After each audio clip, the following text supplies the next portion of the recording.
Hey, when you tell your friends and family that you're going vegan, what's the first thing they say to you? Vegan? Really? I mean, is that really safe? Wouldn't you get some sort of vitamin deficiency? Now, it is possible to get vitamin deficiency as a vegan, but it's also possible to get vitamin deficiency as a non-vegan. It all comes down to how you plan your diet and what you eat.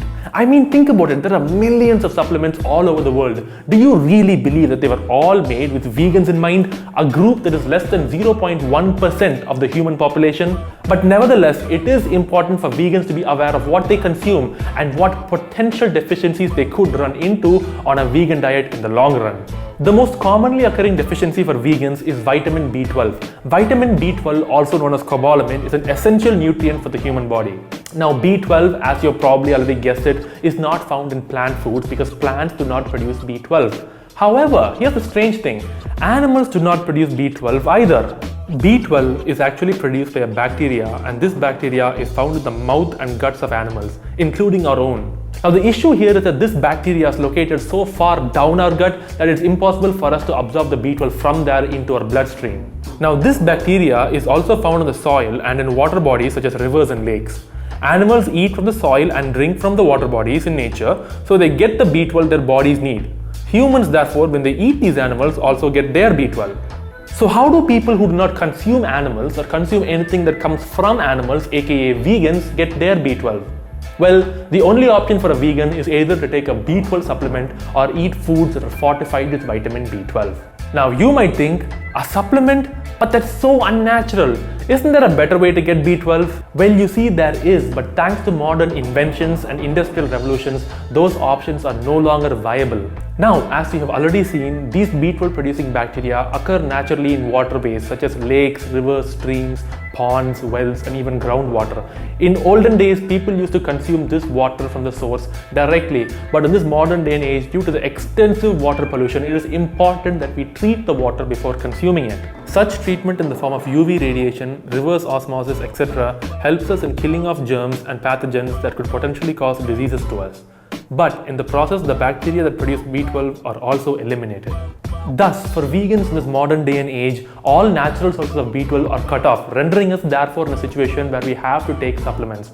The issue here is not with veganism or its implementation. The issue is that human beings have ravaged natural water sources to such a degree that they have made them undrinkable without treatment. The recommended daily intake for vitamin B12 is actually 2.4 micrograms per day. Understand that that is very, very small because 1 microgram is just 1/1,000,000th of a gram. Now, you have to ensure that your B12 supplements are also vegan. That is, they are plant-based and not animal-derived. And the best way to do this is by using online websites such as Amazon. Just type in vegan B12 in the search and you will get dozens of options. Most of these tablets contain around 1000 micrograms of B12 in them, which is over 16,000% the amount of B12 one would need in a day. So taking them just once a week or once in 10 days is more than enough. Companies these days do fortify some of their foods with B12, and you can find this on the label of their products. So fortified foods are also a good source of B12, and if you're consuming them regularly, you do not need to use supplements.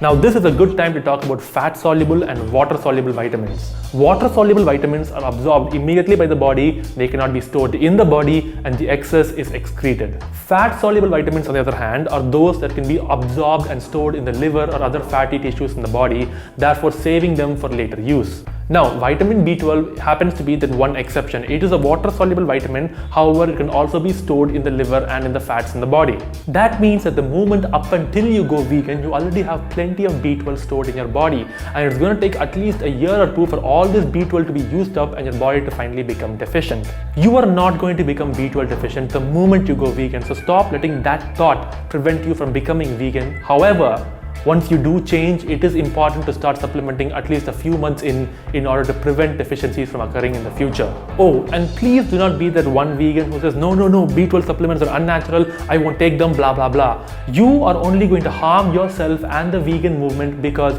you are going to wind up B12 deficient, you're going to go to the hospital and get B12 injections.